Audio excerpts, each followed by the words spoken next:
The flop. Nick's ex-wife Aubrey stated, "You look good like that, Nick," as she walked over holding a glass of pricey white wine.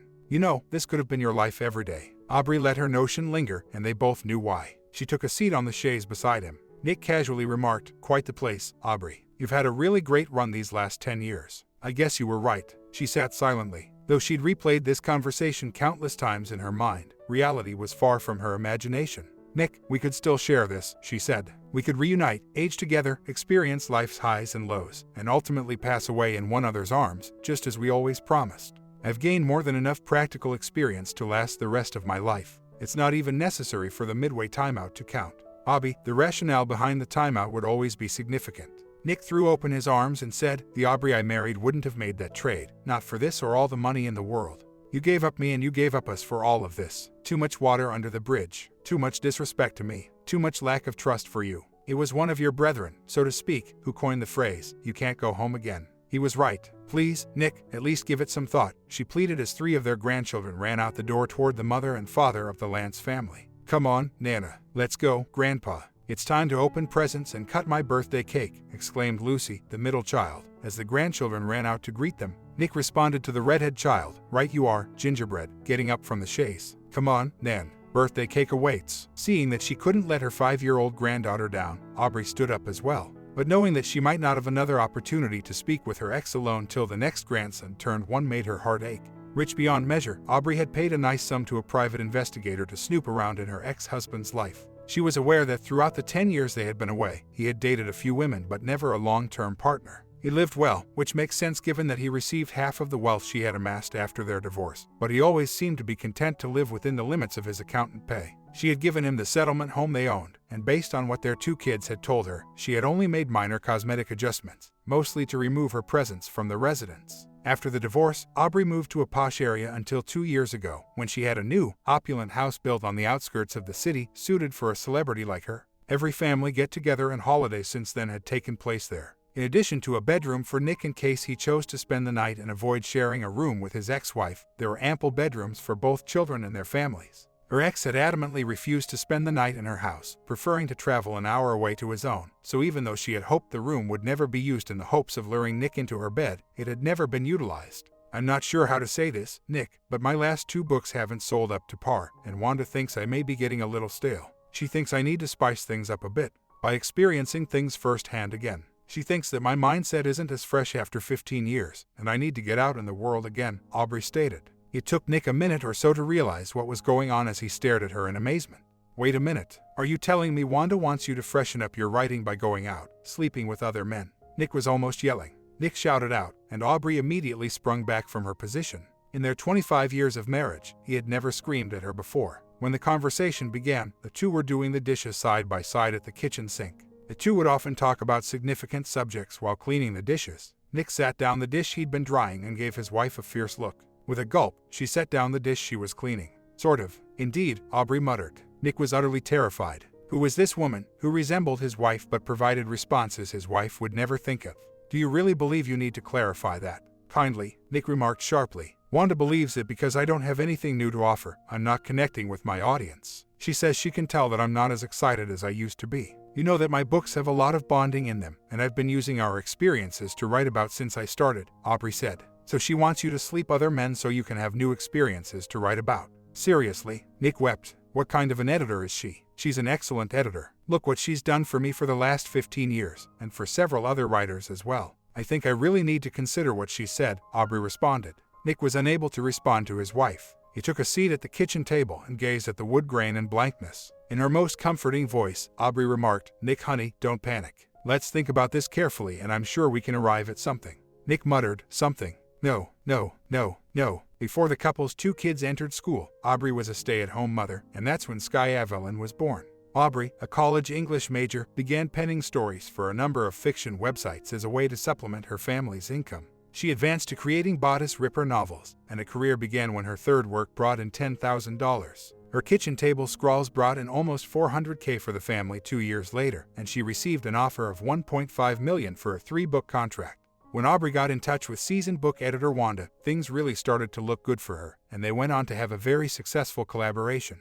After a year, Aubrey had earned well over $1 million and was regarded as one of the top romance writers in the nation. Nick was overjoyed with Aubrey's success and the money she brought in. Nick had a handsome six-figure salary, but Aubrey had been making more than $5 million a year for the previous 13 years, before her earnings somewhat declined in the final 2 years. The couple drove expensive cars, enjoyed fantastic holidays, and had a lot of money in the bank. Aubrey's career also benefited from her in the bedroom. Before Aubrey began writing, their lives were happy, but writing appeared to put her libido in overdrive. Both Aubrey and Nick shared a bed every day, sometimes even twice a day, when Aubrey was in sky mode. Nick was the couple's financial manager, thus he was more familiar with Aubrey's earnings and sales figures than his wife. Though he was realistic enough to realize that not every book would be a New York Times bestseller, he was aware that her last 2 had not brought in as much money or sales. He was taken aback by his wife's response at the time. She complained angrily, "Judith McNaught and Kathleen Woodiwiss aren't having slumps," while she and Wanda were discussing figures one day. "What am I doing wrong, Wanda? We've talked about this a few times through the years, Wanda. You know I could never cheat on Nick," Aubrey complained.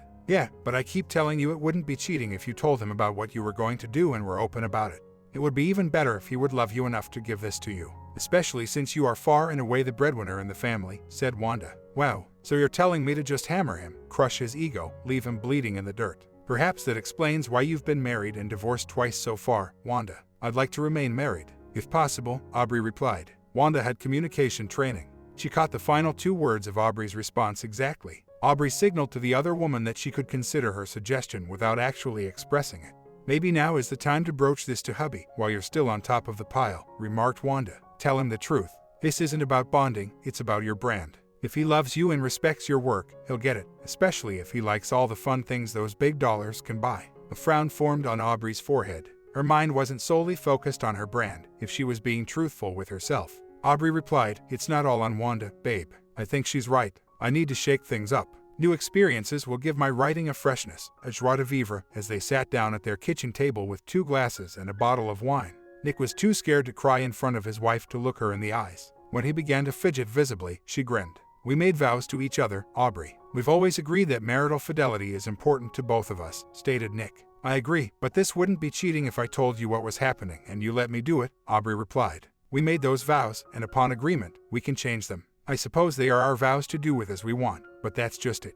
Wouldn't we have to agree upon changing them, sort of like Congress has to vote on amendments to the Constitution? What if I don't want to change our vows? I like them just as they are," Nick replied. "Nick, we are soulmates. Nothing could ever break us apart," Aubrey replied. "You're wrong, babe. This could break us apart," he replied. "Soulmates or not, I won't have somebody sleeping with my wife, and not put together like that. What about if I'm very discreet? So discreet that you would never who, when or where. You know, the old what you don't know can't hurt you," she replied. Nick mocked. "That's really cliched and naive of you. Since I would know you'd be cheating on me sometimes, I would assume you would be cheating on me all the time. In fact, even if you were to tell me now you wouldn't do it, I wouldn't believe you. Trust is a funny thing, babe. It's like virginity. Once it's gone, you can't ever get it back." With a shake of her head, Aubrey seemed to have been struck in the face. She opened her mouth and spoke once, twice, 3 times, then took a huge swallow of her wine. Nick gave her a close examination. He thought he'd just told her no for sure. "Couldn't you just give this to me for Sky, for my career as Sky? She's put a lot of money into our pockets, given us a pretty nice life," Aubrey said. "I can't, Aubrey. I'm sorry. I love you too much to share you," replied Nick. "Why don't you just let it go? We don't need you to ever write another book. We've got more than enough for the rest of our lives. I'm not ready to give it up just yet, Nick. I'm only 48. Please," she said. With all of his heart and soul, Nick cherished his wife. The idea that his wife of 24 years was prioritizing her work over their marriage broke his heart. "I'll think about it hard, as you should, too," Nick stated plainly and deliberately. "But I can't guarantee that I'll agree to this, or be able to accept it even if I do." After leaving the table, Nick proceeded to watch a baseball game in the family room.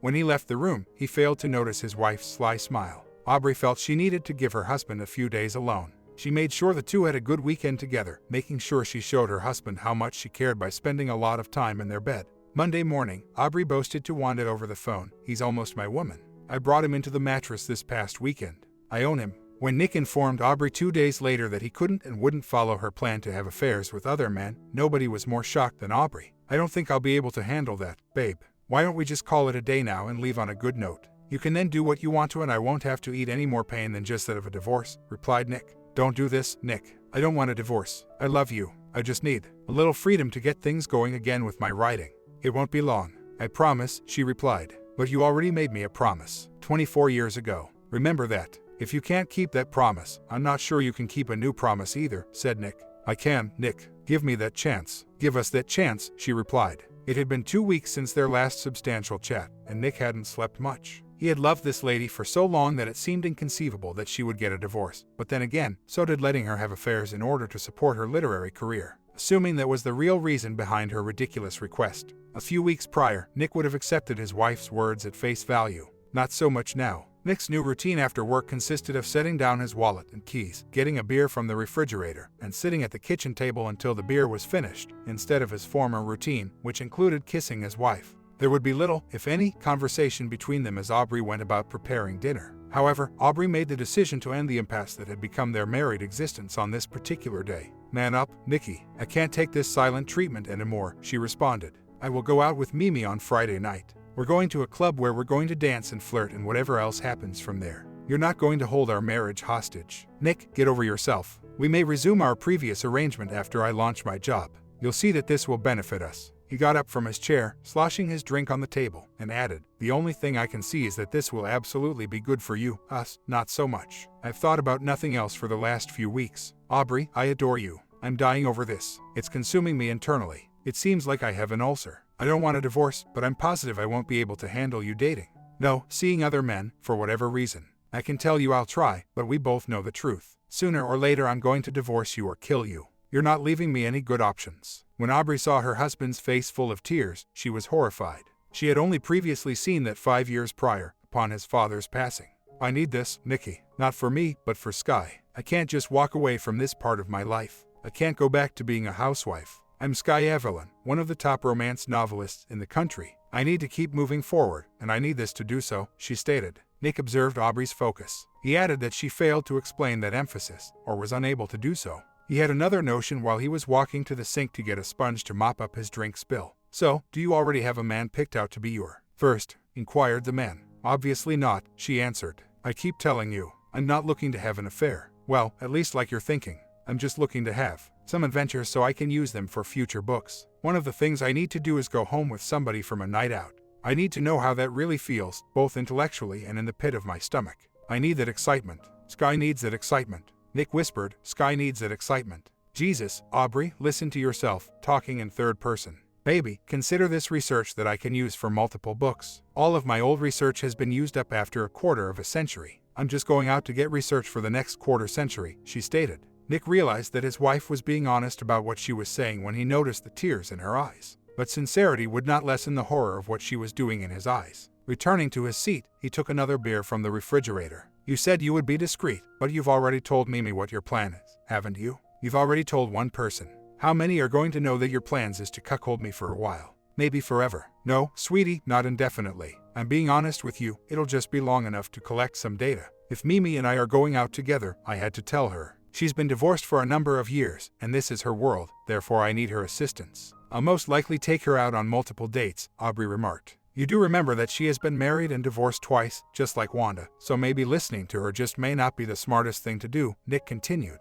Oh my God, Nick, I'm not following her marriage advice. She said, I'll be taking dating advice. Nick wasn't persuaded, and Aubrey could tell by the look in his eyes, even though she was trying to force a calm, assured expression on herself. So, please describe the general structure of this game plan for me. I'm familiar enough with you to know that you have some kind of plan. You write an outline for each of your books. He remarked, I know you're not simply winging this. It turned out that Aubrey did have a game plan of sorts, but she had to make a snap decision about how much of it to share with her husband, so she chose to be sparing with her comments. She began, I just need to get some more experiences. Since I've only been with you for so long, maybe feel what several different men are like. I'm not searching for a long-term relationship. This is lust, not love. It is, after all, the majority of what I write. Tales of passion. So you're going to be mixing things up, not having a long-term lover that you might fall in love with, he uttered, trying very hard to sound impartial. Exactly, his wife said, well aware that her goal was to have multiple affair experiences with at least one man. With blank eyes, Nick nodded. He was attempting to be as scant with his ideas as he knew his wife was being with hers.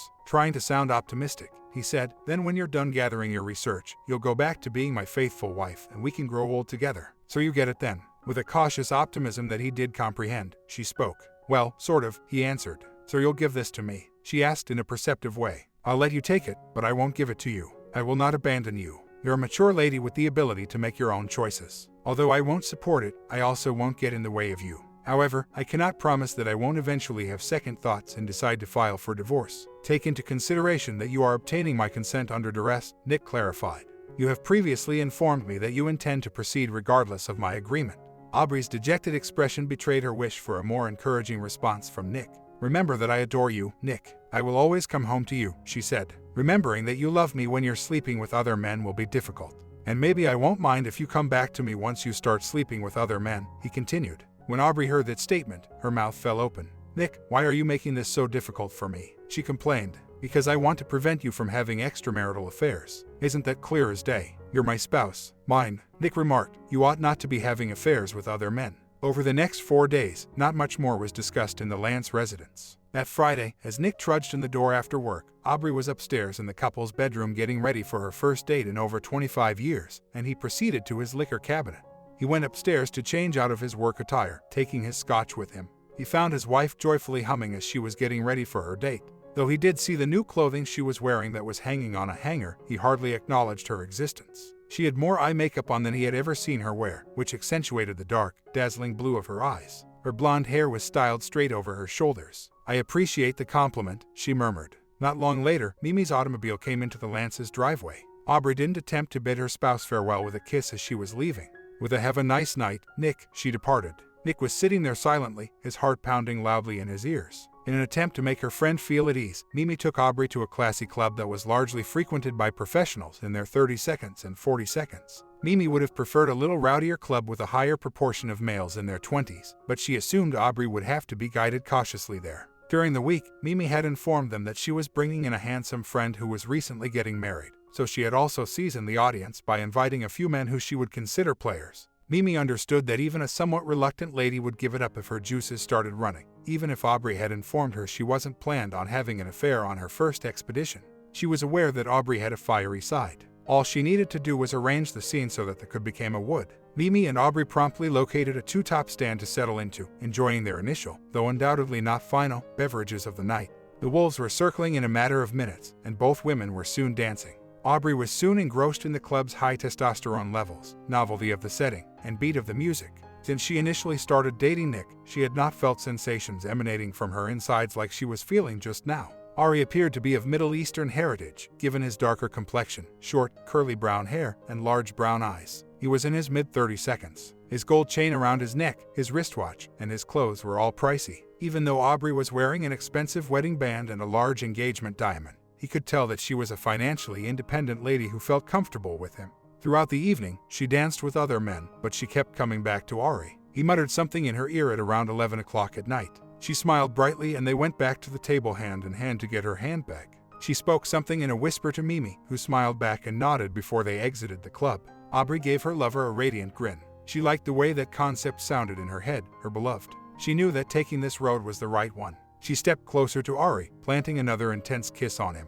After washing herself off and arranging her cosmetics, Aubrey emerged from Ari's bathroom just as it was about to close at 12:45. She didn't know if her husband would see her when she arrived home, and she didn't want to look too messy in case he did. It was the first time she had thought about Nick all night when she had those thoughts of her husband. She deliberately tried to enjoy the evening as a single lady in order to fully appreciate Sky Avalon's experience. She was so good at it that she didn't have time to compare her partner beside her spouse. But she realized she had to face reality now that the night was almost over, and that reality included her husband. Her husband, who is presumably not too happy. After she agreed to take Ari home, his BMW arrived in the Lance's driveway 30 minutes later. She noticed that both the living room and the exterior lights were on, and she recalled how Nick would always stay up late to watch the couple's daughter when she went out on a date. For a moment, she imagined how romantic it would have been if he had stayed up for her. Charming, but uneasy. She never noticed the drapes in the living room move slightly as Ari leaned in to give her a passionate kiss goodnight before she left the car. Aubrey entered the house carefully, finding Nick back where he belonged on the living room sofa. Nick was seated at the far end of the sofa, while I quickly glanced around the dimly illuminated room. Fantasy abruptly gave way to reality, and Aubrey sensed it. Very uneasy, she approached him with her arms extended as though she were expecting an embrace and remarked, "Oh, you waited up for me. That was sweet, babe." He murmured in a low voice, "Don't, Aubrey," thinking to himself that she had evidently made an effort to change before returning home. "You need to shower before you go to bed. I'll be sleeping in the guest bedroom tonight."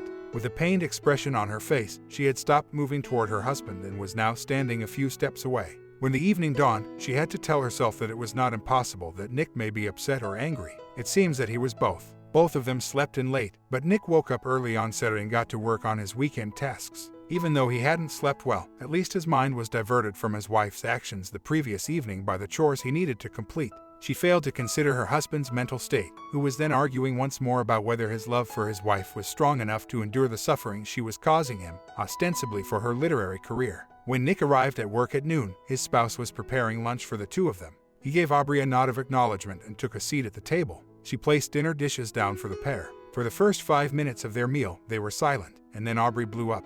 She virtually screamed, "Damn it, Nick. At least have the balls to acknowledge my existence. We've been married for 24 years. He shot back, angry, as if those 24 years mattered for something. If it did, you wouldn't be going out on dates and sleeping other men. Oh, for God's sake, get over yourself, Nick. It's research for my career. You know that," she said. He scoffed, "No, I don't know that. That's what you keep saying, but I don't believe a word you say anymore. If you told me water was wet, I'd still have to find somebody to confirm that for me, because I don't trust anything you say." After another 5 minutes of silent eating, Aubrey asked Nick where he wanted to go for their weekly Saturday night dinner, a tradition that dated back 7 years. He said, "I'm not going out with you. Didn't you get enough out last night?" Aubrey harrumphed loudly about how she felt about her husband. "My research should have no bearing on our marriage and what we do. We've talked about this," she growled. "We did discuss this, but just because you're doing something doesn't mean I agree with you. I told you I didn't think I could handle this. You lectured, and I listened, but then I disagreed." Nick didn't think he won that point, though, since Aubrey walked out of the room, muttering something under her breath.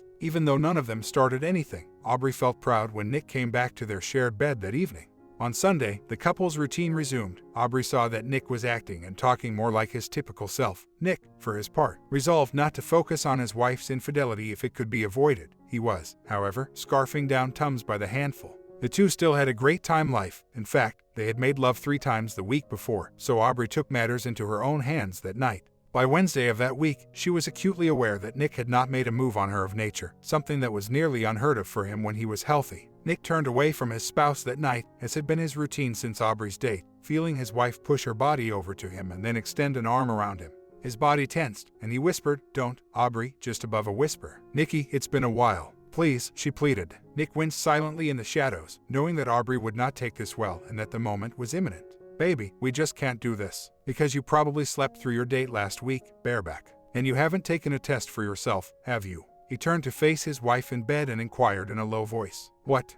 I'm positive he was clean," she exclaimed. "You might be willing to take that chance, but you're not playing VD roulette with me," Nick said. "As long as you're researching, we won't be having sex. I'm not taking those chances for your career. And you do realize that it can take up to 6 months for HIV to show up?" She said softly, "You're serious, aren't you?" "Hell yes, I am. The fact that you don't seem to be really bothers me. Are you going to have a character in one of your upcoming books get an STD? Is this part of your research?" Nick couldn't resist grinning. He realized that was a mistake, as his wife would see it as a challenge to overcome rather than a valid excuse to give up. He heard her snarl beneath her breath just on cue. Every great artist has to suffer for his or her art. Wanda comforted Aubrey verbally when she called her editor the following day. "You still win. He only needs to get more from his right hand, while you just need to get more from others. Just be certain he is aware of that." Aubrey called her second conspirator after hanging up with Wanda. "Hey, sweetheart, how about we try some of those younger beauties you keep mentioning this week? Ari was great last week, but it's been a long time since I've had a 25-year-old throw me into the mattress," Aubrey questioned Mimi. "Actually, that was 23 years ago. One of those former college football players you mentioned might be someone I can track down." The two women laughed together. Upon entering his house on Friday night, Nick felt completely helpless. He was certain that he loved his wife, but he was struggling to reconcile his feelings with her recent actions. He was devastated and furious that she had an affair last week, even though he thought it was research for a book. Silly me, but he pulled a tiny bottle of Tums out of his pocket and shoved 3 into his mouth. He knew Aubrey was upstairs right now getting ready for an evening with another man. He expected her to come downstairs wearing clothes that he felt would announce her availability and with a look of lust on her face. He had no idea how she could do that to him, even if she claimed to love him as much as she claimed. After all, they had agreed before marriage that fidelity in their union was mandatory. Nick ordered a double pepperoni and Italian sausage pizza from his favorite neighborhood pizzeria, and as he was hanging up the phone, Aubrey walked into the room, maybe a tad too much perfume and definitely a tad too much eyeshadow. He winced inside, thinking that although his wife was still a beautiful woman at 48, she always applied a modest amount of makeup, and he felt that her increased use of makeup gave her a somewhat trashy appearance, which was furthered by her cleavage and short skirt. What? Is there something wrong with the way I look? She said, worried. Nick came to the realization that he was not as adept at concealing his emotions as he had believed. You take a look. Extremely hot, he responded, observing her wince at his statement. If you ask me, it's a little too much, but on the other hand, I know you're not asking me, he said. You don't truly care about anything I say. Aubrey gave her husband a glance that spoke more than words. After a few moments, Aubrey regained her confidence. Damn, he's good, she thought to herself, realizing that she had almost bought into the guilt trip. She grabbed her bag off the counter, bid farewell in an irritated tone, and sauntered out of the kitchen. Nick was reduced to a frustrated groan as his spouse climbed into her car and drove away. Aubrey wondered quickly how many of the young men at the club Mimi knew by first name, and was startled at how many of them her companion had sampled before. Though astonished at her own thoughts, Aubrey had to agree her friend knew some attractive, younger, larger men. She was hoping that what the men had between their legs was proportionate to their body size. Until recently, none of this would have been a consideration in her life. Now, though, it was. Pretty young males showed up at Mimi and Aubrey's table right away. Did you have any doubts about me? Mimi smiled cheerfully at her companion in response. A number of disappointed men who had their hands on the woman's body during the evening and had hoped she would go home with them were disappointed. The two women were popular dancing partners for the first couple of hours, until Aubrey agreed with one lucky kid that it was time to go to his apartment. Aubrey's choice was Todd Monick, a 235-pound fit man with shoulder-length blonde hair and beautiful blue eyes, an attractive junior executive at a nearby manufacturer who had played linebacker for the local university football team several years prior. They separated themselves. A small crowd saw Aubrey do it again a few minutes later, as well as Todd's subsequent boisterous finish. The dozen or so spectators cheered as they saw Aubrey's upper body spread out on the automobile while she lay panting. While his dancing partner remained oblivious, Todd noticed the phones capturing the incident and grinned. After giving her a passionate kiss, he walked her to his car. The two arrived at his place 10 minutes later. It might have been the greatest moment of my life, but damn it, lady. He let out a boisterous snarl. Aubrey, for her part, could only nod. For what might have been the first time since they'd entered his flat, Todd leaned in close to give the woman a delicate kiss. Unaware of the duration of the two's engagement, Aubrey surveyed the room, noticing clothing and couch cushions strewn all over the place. How about we rehydrate and give the bedroom another go this time? Todd inquired, sounding nothing like the insane untamed guy he had been only a few minutes before. She swept a lock of sweat-damp hair aside and grinned broadly as she and Todd made their way to the kitchen, the young man feeling not the slightest bit sorry to see the scars of the coupling on her body. The next two pairings were more subdued than the one on the couch, at least in the beginning. Aubrey discovered the distinction between Todd's definition of a physical affair and her own, and she was also reminded that a 26-year-old man in peak physical shape could ruin the majority of the evening for the wrong reasons.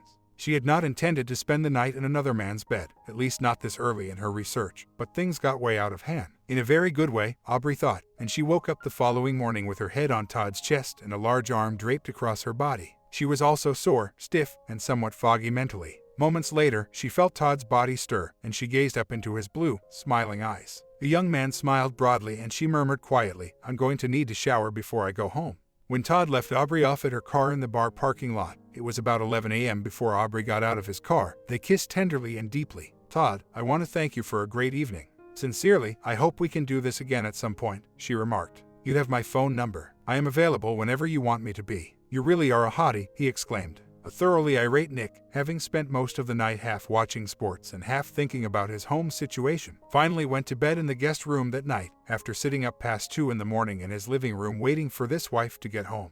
He didn't feel any better when he woke up a little after 7 in the morning and discovered the master bedroom empty. He shouted at no one and then proceeded to stomp all over the home. That morning, he picked up his phone for the 15th time to make sure he had not missed any messages. When Aubrey did eventually arrive home a few minutes before noon, she was wearing a very noticeable amount of wear and tear and had a tired smile on her face as she entered the room where Nick was sitting in his beloved La-Z-Boy, enjoying a cup of coffee. I apologize for not informing you by phone that I would be spending the night.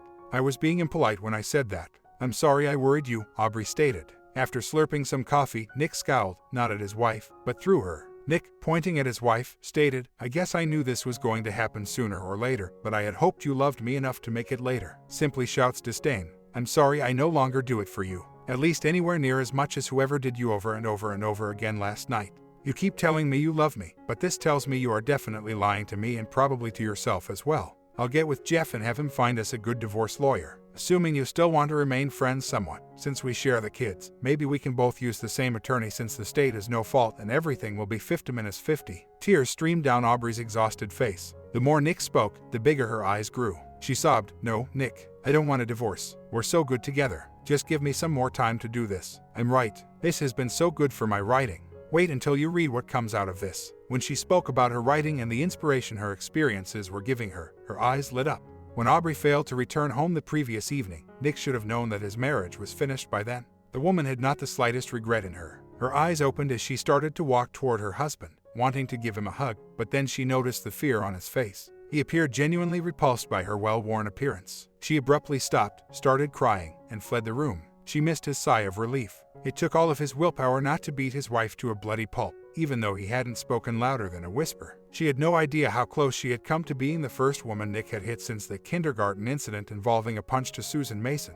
Aubrey refrained from questioning Nick regarding their set evening meal. Over the whole weekend, the two hardly spoke to one another. She reasoned that she would wait for him to calm down before talking to him about her studies once more. She wasn't going to give up evenings like the last one, even if she didn't want to divorce her husband, and she couldn't tell him that Todd had given her the best night of bonding in her life. Although Nick had been fully honest with Aubrey about his likely incapacity to deal with what he saw as infidelity, Nick, too, did not wish to file for divorce from his wife. He was nearly murdered by her first night out. Spending the entire evening with another man was definitely the last straw in their marriage. When Aubrey returned downstairs in a baggy sweatsuit on Saturday afternoon after taking a shower, Nick, who wasn't naive, could tell that she was trying to hide up certain blemishes on her body. He knew she stayed in the master suite's en suite bathroom till Nick turned down the lights, though, and he could still see some marks. While she slept until 8 a.m. as usual, Nick made a mental point to himself to check her physique when he got up to go to work in the morning. The following morning, Nick got out of bed cautiously as usual, being sure never to wake his wife. With great care, he removed the sheet from her body and found most of the scars made by another guy, including what seemed like grasp marks on her hips. She was clearly very strong, and whoever she was with didn't hesitate to leave their mark on the spouse of another man. He replaced the sheet carefully, his eyes hardening. Nick began dividing his money on Monday morning, primarily for his own safety. He had always handled the household money as an accountant, including his wife's writing expenses. He had always assisted her in negotiating her contracts and was able to secure her the highest compensation. Aubrey knew she wasn't the best at handling money, but she still had complete faith in Nick. Nick had been Aubrey's financial manager even prior to their cohabitation. Aubrey's libido was blazing hot following her experience with Todd, just like the first time she went out and had an affair with another man, but she knew Nick would not lift his personal ban on having an affair with her. On Tuesday morning, she discovered that she was still highly aroused and lustful, and decided she needed to perform some errands to get her mind out of her own hands. After buying a few things at the grocery store, she made a stop at a nearby coffee shop. She had to admit, the college student working as the barista was a lovely young man, as she waited her turn in line. When she reached the front of the line, her face flushed a pale pink, and she looked at Bob's name tag, then into his large brown eyes. She purred to the young man, who she assumed was younger than both of her children. "So, Bob, what time is your shift over?" The thought of what she was going to do made her cringe. He was breathing heavily as he continued, "I have a class in 30 minutes, but I'm off in 20. All right, come see me over there at the table. If you're game for a quick road trip, we can go." Unable to say anything, Bob nodded again. Bob was hiding behind Aubrey's table 20 minutes later, and she got up to plant a gentle kiss on his lips, not caring who saw. On the 10-minute journey to Aubrey's house, not much was said, but Aubrey did hear Bob take several gulps on the way. Bob had encountered Aubrey multiple times in the coffee shop. "Now keep in mind, Bob, if you ever hope that I will give you another chance at some point in the future, you cannot go around boasting about this to anybody. I'll send my spouse to rearrange your face if I sense that you're the reason someone is staring at me funny."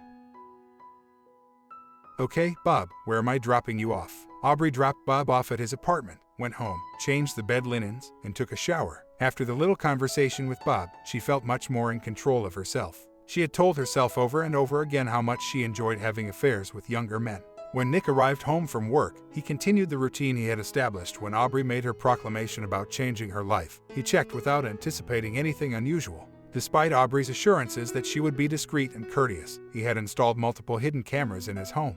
After confidence has been lost. Up until now, Nick had only seen the full description of Aubrey's lover's injuries from this past weekend on tape. He'd seen them briefly Sunday morning under the sheets, but they were far more extensive. His brief computer run-through on Tuesday night, though, was cut short when he saw footage of his wife entering the bedroom with a different man, a youngster, in fact, who had on a name tag identifying him as a worker at a nearby coffee shop. As he viewed the video, he thought to himself, "Damn, she's doing a goddamn barista. But he can't be the one who put those marks on her. He's not near big enough nor strong enough to do that. How many guys is she doing?" Tears were starting to hurt and well up in his eyes. He believed she was going rather fast, assuming she didn't start cheating until she told him about her plans. Nick was taken aback by how readily the lawyer he met with on Thursday afternoon accepted his story of hardship. He was experiencing it and found it hard to believe. I have been doing this for 20 years now, and the stupidity and selfishness of people no longer amazes me, Ruby Wheeler stated. It explains why more than half of all marriages now end in divorce. On Friday night after work, Nick virtually sprinted up the stairs into the master bedroom. When he entered the bedroom, his wife had changed into a mid-thigh length jean skirt and a tight, white top that exposed a significant portion of her substantial chest. She gave a start when Nick walked into the room. "Wow, you never dressed like that for me. Somebody's getting lucky tonight," he added with a smile. The lack of venom in her husband startled Aubrey. She was a little surprised to see how fast he changed into jeans, a western shirt, and cowboy boots. Aubrey had to tell herself that her 48-year-old husband still looked fantastic and had taken good care of himself throughout the years. "Seems like you're leaving too," she remarked, unable to disguise her astonishment. "There's a margarita out there with my name on it," Nick said. "Dak and some of the single guys from his office are heading over to a country western bar, and he invited me along." Nick had a younger neighbor friend named Dak Martin. Aubrey understood that this attractive single guy had a reputation for being a bit of a player. She remarked, rather irritated, "Hey, just remember you're not a single guy," before realizing the irony of her statement.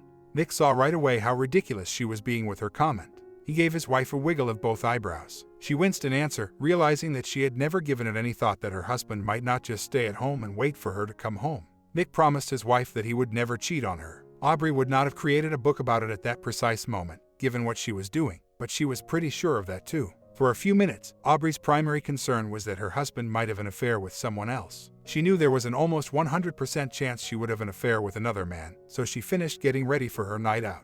She gave a silent purr. Her strategy was going really well so far. "Aubrey, you're so hot." She knew Nick was home because his car was in the garage, but the fact that he wasn't waiting up for her greatly irritated her. She knew it wasn't rational, but still, she felt that a loving husband would be up to check on his wife. Nick assumed that his wife would spend the night out again, so he continued to leave the lights on in the living room and outside, just in case she did come home. With every encounter, Aubrey's sense of entitlement only grew stronger. She never saw that the deep emotional bond she had once had with Nick was only a small portion of what it was. Nick, on the other hand, was fully aware that he and his wife were now little more than roommates, acquaintances without benefits. He frequently wondered how Aubrey was unable to see where their marriage was headed.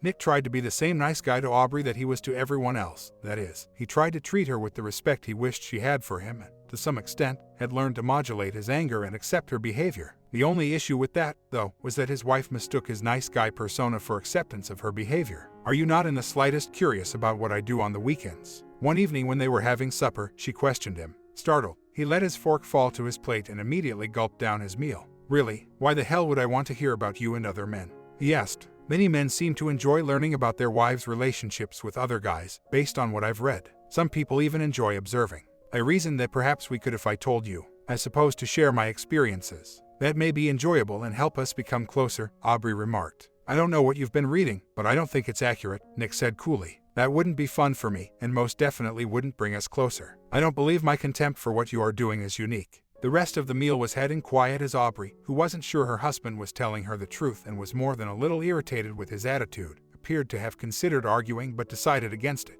The following day, as Aubrey was working in her office, she was still irritated with Nick, which may have been the catalyst for the events that transpired when an Amazon truck pulled up to the Lance residence in the middle of the morning. Nick was obviously not happy when he watched the home video that evening. He was aware that the marriage was gone, but this seemed like a really disrespectful thing to do. Surely she wouldn't be shocked to get divorce papers. If Nick had wagered that his wife wouldn't be taken aback, he would have lost money. She looked shocked when he returned home from work the Monday after she was served at the Lance residence. "How are you able to achieve this? It hasn't even been a month."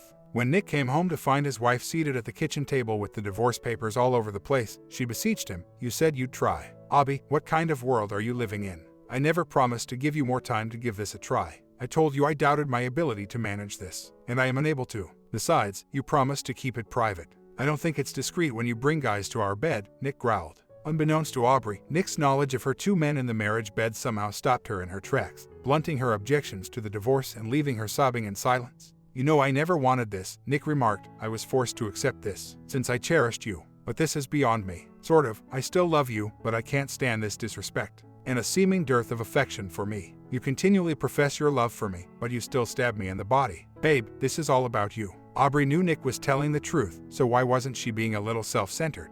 After all, she was the main provider and one of the nation's best-selling romance writers. Why couldn't she ask for a little more? We've already overcome this. I must have this, she began. Yes, for your career, but that's just one aspect of it, he shot back. Even if I could overlook the bonding, you've prioritized your career over both me and us. Do you think Teresa Denies or Judith McNaught are stepping out on their husbands once or twice a week for research? A lot of what Ernest Hemingway wrote about was actually done by him, Aubrey cut harshly. First of all, that was 100 years ago. Second, Hemingway's reputation as a writer has taken a huge hit in recent years. In reality, he's turned out to be as much of a social phenomenon as an actual literary star, so don't with that guy. I'm going to fight this, you know, she yelled. Nick retorted, I know you're going to try, but it won't matter. You know you're not going to stop now. You're enjoying yourself way too much. I can see it in your body language, in the way you walk, and in your eyes. Even if you stopped cheating right now, I wouldn't halt the divorce. You are certain that you are correct. You want more, and you have some excellent material for your upcoming novels. Since we've been dating for so long, I am aware of your thoughts. Nick was correct, and both Aubrey and herself knew it.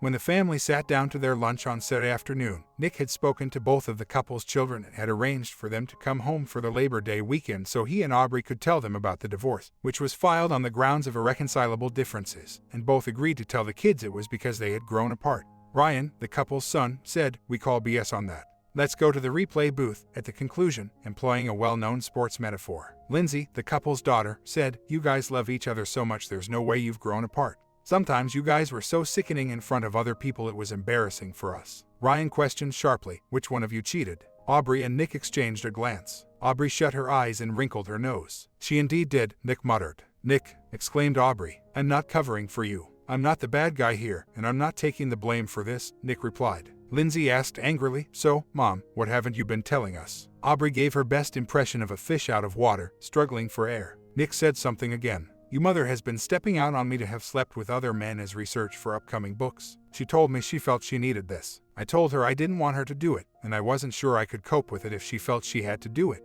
"You made no effort to deal with it," Aubrey cut you off. "I warned you I probably couldn't. I told you the choice was up to you, our marriage or your career. You didn't even blink." "It was your career," stated Nick. "I've only been going out on Friday nights for the last several weeks," Aubrey stated. Nick shot back, "And the 2 times you brought home guys." "Mom, how could you?" exclaimed her daughter. Aubrey yelled at her husband. "Was that really necessary, Nick? You tell me, babe, was any of that really necessary?" He responded. Aubrey did not respond, instead glancing at her children's irate expressions. The judge handling Aubrey's case was persuaded to grant marriage therapy by Aubrey's lawyer. When the judge questioned Aubrey about whether she intended to quit having sex with other partners, that was refuted. "Well, once I've completed my research," she continued. The judge retorted, "Not good enough," and rejected the counseling. Nick's lawyer persuaded him that he should receive his fair part of the marital assets, which came to about $8 million, even though he was only willing to accept less than half of them. When the judge made the asset ruling, Aubrey nearly lost her mind. When she heard the news, she yelled at him, "You're stealing my money." The judge then charged her with contempt of court. Nick whispered to his lawyer, "Once upon a time, our marriage meant more than money. I guess she no longer gets it. I know she did at one time." With her newfound travels, Aubrey never slowed down. She continued them both before and after the divorce was finalized. She also occasionally called on Todd Monick, especially relishing the young man's assertiveness with her. "The minute he puts his hands on me, I can't say no to him, even when he wants to go outside the box. He makes me feel like I'm a 22-year-old hottie. But I certainly don't want to have to explain to my kids why their mom got arrested for public indecency." Her companion remarked, "But hasn't he been great for Sky Avalon?" The 2 women let out loud laughs. Now that Nick was no longer involved, Aubrey had no excuse to be hesitant. Sky Avalon was producing pages of copy during the day. At night, Sky had no shortage of material for those pages from Aubrey and her paramours. Nick stopped reading Sky Avalon's books and kept up with her job. His past was her. His future featured his townhouse and a lovely beach property approximately 90 minutes away on a lake in northern Indiana. He was still a lovely guy, had a nice bank account, and was probably in the best shape of his life because he was single and could go to the gym more often. Until she entered menopause at the age of 53, Aubrey's adventures were intense and passionate. Her desire for the intimacy and company she had in her marriage to Nick had replaced her previous interest in the revelry of the past several years. Even when her menopause ended, she still loved bonding, but now she yearned for evenings out that were more than just preludes to bonding, and for post-act snuggling and talking that was more akin to what she and Nick used to do. Perhaps it was time to find a partner to grow old with and settle down. As soon as his divorce was finalized, Nick's friends tried to get him back into the dating scene, but he refused because of his trust difficulties. But he quickly saw that dating didn't mean he had to search for Aubrey's heir in his life. Instead, he could follow his ex-wife's lead and simply hunt for her heir and the bed linens. In the world of unmarried women over 40, a 49-year-old man who was physically healthy, attractive, intellectual, and free of serious problems was something of an anomaly. Nick had no shortage of female company. In fact, he was involved in a couple of multi-month romances. Simply put, he never married the right person again. Aubrey and Nick rearranged the chaises to enjoy their drinks on the patio next to her in-ground pool. It's always so good to have the family back together. I can't thank you enough for smoothing things over with the kids several years ago, Aubrey remarked. They were mad at you because of me. Sort of. They took my side, which to some extent was at least gratifying, since you were the one cheating, stated Nick. With her lips pressed together, Aubrey's eyes were filled with a growing number of thunderbolts. Yeah, I know you still don't think you were cheating, and that I should have given you some time for your precious research. But the Aubrey I married understood the importance of keeping wedding vows. Lord, I miss that woman every day, Nick replied. Aubrey said, she's right here, Nick. The train may have left the track for a spell, but it's found its way back. With a sigh, Nick took a large gulp of his margarita and met his ex's gaze. The worst type of deception is self-deception, darling. I warned you against it and said I probably couldn't accept it even after you forced it upon me. Sometimes, saying I'm sorry isn't enough to make up for the deeds. Actions speak louder than words. Am I simply meant to disregard the men you had affairs with both throughout our marriage and during the divorce proceedings, as well as the other people you slept with following our split, not to mention the brief episode of VD? That level of forgiveness is not possessed by anyone. No one. With her mind racing, Aubrey had to concede to herself that her arrogance could have triumphed over common sense. She looked shell-shocked, wondering how Nick knew so much about her life after the divorce and how he found out about her contracting VD. Have you ever read one of your books through from beginning to end, Aubrey? Nick inquired. From the expression on Nick's face, Aubrey knew this wasn't a trick question or some sort of practical joke, and that the wheels inside her head were turning without any resistance. I don't use ghostwriters, I write the novels myself. I know what's in them, of course, was her final response. That's not what I asked you, Nick shot back. Do you ever just sit down and read the books through, like someone who has purchased one would do, once they are published? After that, I completed the first couple, although not all the way through from beginning to end. Why would I do that? You know how your editor may occasionally ask you to redo a section because it's just not right, even though you weren't aware of it when you wrote it? That's what happens, I believe, when you skim over your own writing. I believe you are missing certain details. All right, clever person, what did I miss? With a defiant expression, she looked directly into his. You become detached from reality at some point throughout the journey. You become wicked. Your world shifted to one of passion and camaraderie. Long ago, the Aubrey I knew and loved vanished, Nick remarked. My comment, I know someone who was like this a long back. Do you know somebody nearby who is like this? Comment below, subscribe, and hit the bell, and I'll see you in the next one. My remark was that all she needed to do was not play with affairs, but she can't stop herself.